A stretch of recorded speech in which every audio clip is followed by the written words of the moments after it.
For 5 years, I was the forgotten one. The family that once celebrated every holiday together slowly drifted apart.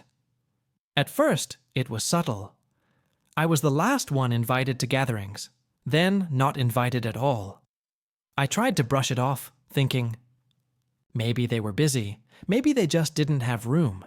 But deep down, I knew something was off.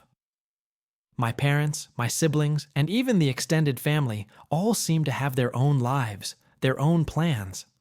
And somehow, I didn't fit into those plans anymore. Every holiday, Thanksgiving, Christmas, New Year's, I found myself alone. Not even a phone call. No one reached out. No one checked in. I tried asking about it, tried reaching out. But every time I did, the response was the same. We were just busy. We didn't think to call. We thought you were doing something else. It didn't add up. For years, I put up with the silence. I convinced myself that they must have had their reasons. Maybe I was just being oversensitive. But every year, the pain grew. Seeing everyone's pictures online, laughing, celebrating, sharing meals together, while I sat in my apartment, wondering what I had done wrong, made it harder and harder to ignore. And then, it happened.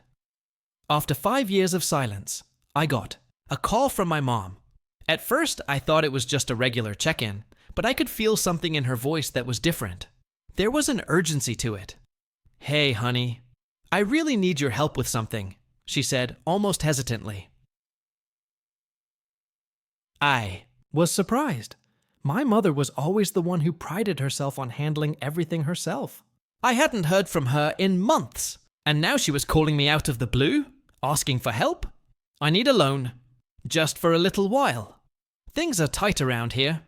Your father's business isn't doing too well, and we've got some bills that are piling up." I didn't know what to say. My stomach twisted into knots. This was the same woman who hadn't bothered to invite me to a single family holiday for the past 5 years. The woman who had ignored my messages, avoided my calls, and made me feel like an outsider in my own family. But now, suddenly, she needed me. She needed my money. I stayed silent for a moment, trying to make sense of it. I had no idea what to think.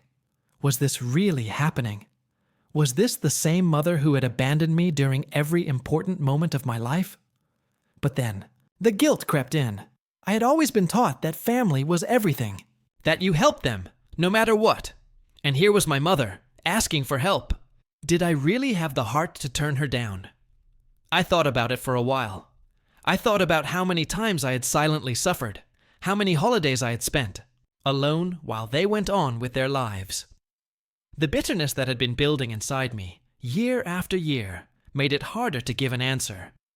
But I had to admit, a part of me still wanted to help. It wasn't about the money. It wasn't even about the debt. It was about something deeper, the hope that maybe, just maybe, this could be the turning point. Maybe if I helped her, they would realize what they had done to me all these years, and finally bring me back into the fold. Maybe I would finally be invited to the family holidays again. I agreed to the loan, but I set clear boundaries. I told her that I wasn't going to just give money without understanding exactly where it was going and how it would be repaid. I told her I wanted to be part of the decision-making process, that I needed some transparency. It wasn't that I didn't want to help. It was that I wasn't going to be taken for granted any longer. Her response was quick, almost desperate. "I understand, honey. We're really struggling right now. We'll figure it all out. Thank you for helping." But I wasn't sure I was doing the right thing.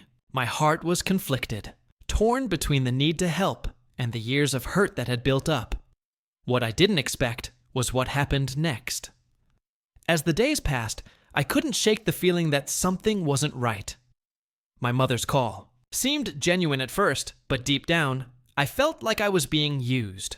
The loan I agreed to give her was far from small, and the amount of urgency in her voice made me question the true nature of her request. But I told myself I was just being paranoid. After all, this was family, right? I couldn't just turn my back on them, especially when they were in need. So I wired the money, a significant chunk of my savings, and hoped I wouldn't regret it. The following week, I received a thank you message from my mom. She promised they would repay me soon, but I could sense the same distance in her words as I had felt for the past few years. I didn't hear from her again for days, and I had no idea what was happening with the money I had given. No updates, no discussions. And then, the unthinkable happened. I was scrolling through social media, trying to distract myself from the overwhelming emotions that had been building inside me, when I saw it. A post, a family photo. My father, my mother, and my brother, all gathered together at a fancy restaurant, smiling, laughing, as though nothing had changed. But there was more. In the background of the picture, I saw my sister's kids, the same niece and nephew I had never met. I hadn't been invited to their birthdays or their holidays. I hadn't even been introduced to them, and here they were, living their lives as if I had never existed. I couldn't believe it. This was the same family that had shut me out for 5 years. The same people who had never once reached out to me on any holiday, the same ones who hadn't even bothered to call on my birthday, and now they were living it up without me. Tried to push the hurt aside, but it was impossible. I felt like a fool for trusting them. I had given them my money, and in return, they didn't even offer me a seat at their dinner table. They didn't even acknowledge my existence. I decided I couldn't take it anymore, so I confronted my mom. I sent her a message asking why she had kept me out of the family photo, why I hadn't been invited to any of these celebrations, why, after everything, I was still being treated like an outsider. Her response was swift, but cold. "I didn't think you'd want to be involved," she said. "You've been so distant for so long. We didn't want to make you uncomfortable." I felt a rush of anger. For 5 years, they had made me feel like I was the one in the wrong for wanting to be part of the family. They had never once reached out. They had ignored every attempt I made to reconnect. And now, when they needed money, they thought they could just waltz back into my life. It became clear to me they hadn't changed. They weren't sorry for what they had done. They didn't care about me, not really. I was just a safety net when they were in trouble. The final straw came a few days later when my brother reached out to me, asking for more money. He didn't even apologize for how I had been treated or acknowledge the years of silence. He just saw me as a bank. That's when I realized something. They only came back to me because they needed me. I wasn't the daughter they had cast aside. I was the bank they'd always counted on. I decided I was done being taken for granted. I blocked their numbers and deleted all their messages. It wasn't about being spiteful. It was about protecting my peace. I had spent years trying to fit into a family that didn't want me, and I wasn't going to waste another second on them. I knew my decision would hurt, but I also knew I deserved better. It was time for me to stop living in the shadow of a family that only called on me when they needed something, and it was time to take back my life. And so, I walked away. A few weeks went by in silence after I cut ties with my family. I didn't reach out, and neither did they. It was the first time in years that I felt truly free from their manipulation and toxic behavior. But freedom didn't come without its own set of challenges. I had always felt guilty for distancing myself, even though I knew it was the right thing to do. There were moments when I thought about them. The family gatherings I missed, the birthday cards I never got, the holidays spent alone. But every time that guilt crept in, I reminded myself of how they had treated me. They hadn't wanted me when I was willing to give them everything. Now, it was time for me to build a life where I was valued. A life where I didn't have to prove myself to anyone. Then, one day, I received an unexpected email from my brother. "Hey, I know we haven't talked in a while," it began, "but I'm going through some tough stuff right now, and I could really use your help. Things are really bad here, and I don't know who else to turn to." I read through the email, and I couldn't help but laugh bitterly. Was he seriously asking for my help again? After everything? After they had treated me like an outsider for all these years? Now they wanted my support? But the message wasn't just about money. He was asking for something more. I know we've had our differences, and I can't undo the past, he wrote. "But I miss you. And I think it's time we started over. Can we at least talk? I promise I'm not asking for anything. I just need my sister back." I stared at the screen, my fingers hovering over the keyboard. For a moment, I considered replying. I thought about how lonely it had been without them, how much I longed to feel connected to the family again. But then, the anger surged back, inside me. He wasn't asking for a relationship. He wasn't asking to rebuild what we had lost. He was asking for my forgiveness, so he could use me once again. I hit delete without responding. Days later, my mom tried to call me.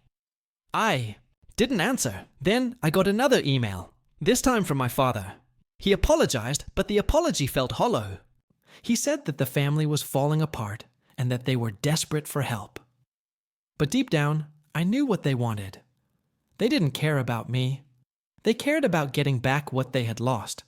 Access to my money, my resources, my willingness to help.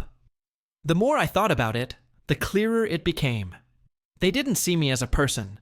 They saw me as a tool they could use to make their lives easier when things got hard. I was tired of being that tool. I was tired of being the person they turned to when they were in trouble. I wanted to be seen for who I was, not just the person who had money or the one they could lean on when their world was falling apart. And so, I made another decision. I was done. I wasn't going to be the bank they called on every time they hit a bump in the road. I wasn't going to give them any more of my time or my energy. I had given enough. I walked away from them for good. It wasn't easy, but it was necessary. I had to let go of the dream of having a close family, of being part of a group of people who loved and supported me unconditionally. That dream wasn't real, and as painful as it was, I realized I wasn't the one who needed to change. They were. Months passed, and I slowly began to rebuild my life without the constant weight of my family's expectations and manipulations. I focused on myself, my career, and the friends who actually cared about me. The people who never asked anything from me except for my time and genuine presence. For the first time in years, I felt like I was in control of my own destiny. But that sense of peace and empowerment didn't come easily. The reality was, the more I distanced myself from my family, the more I realized just how toxic they had been. The constant comparisons to my brother, the unspoken resentment they had towards me, the guilt trips, the neglect. It had all taken a toll on me. I was exhausted, emotionally drained, and mentally exhausted from constantly trying to prove myself to people who didn't deserve it. As much as I wanted to move on completely, my family still tried to reach out. Sporadic messages, social media tags, occasional birthday cards. Every time, I resisted the urge to reply, reminding myself that nothing had changed. They had only reached out because they needed me, and I was no longer available to fill that role. Then, one evening, I got an unexpected call from my dad. "Hey, I know we haven't talked in a while," he said, his voice breaking the silence. "But I've been thinking a lot about everything that's happened. I'm sorry for how things went down, and I know we've hurt you. We're not asking for anything, but I'd really like to fix things between us. Can we talk? Please?" His jagged voice was filled with emotion, and for a brief moment, I found myself torn. Part of me wanted to believe that he was sincere, that maybe they had truly changed, that they realized how wrong they had been. But another part of me knew better. This wasn't about love or family. This was about them feeling guilty and wanting me back in their lives for the wrong reasons. I sat with that feeling for a while, trying to decide what to do. After everything, could I really just walk away completely? But as I thought about all the years of pain, the betrayal, and the ways they had taken me for granted, I knew the answer. No, I wasn't going to give them the satisfaction of thinking they could just call me up and expect everything to be okay again. I wasn't a charity. I wasn't a bank. I wasn't someone who could be tossed aside for years and then expected to come back and fix everything. So, I didn't respond. I let the silence stretch on. And then, something strange happened. Windbreak. Calls and messages stopped. No more guilt trips. No more requests for help. It was as if they had finally realized that I was serious. That I wasn't going to be a safety net for them anymore. And you know what? That was the most freeing feeling in the world. I realized that sometimes the hardest thing to do is to walk away from people who don't value you. But it's also the most empowering. When I stopped giving them the power to hurt me, I reclaimed my life. I stopped worrying about what they thought of me. I stopped trying to fit into a family that didn't accept me for who I was. And most importantly, I stopped putting everyone else's needs before my own. I've learned that family doesn't always mean blood. Family is about the people who show up for you, the ones who support you without strings attached, the ones who love you for exactly who you are. And those people, they're the ones who matter.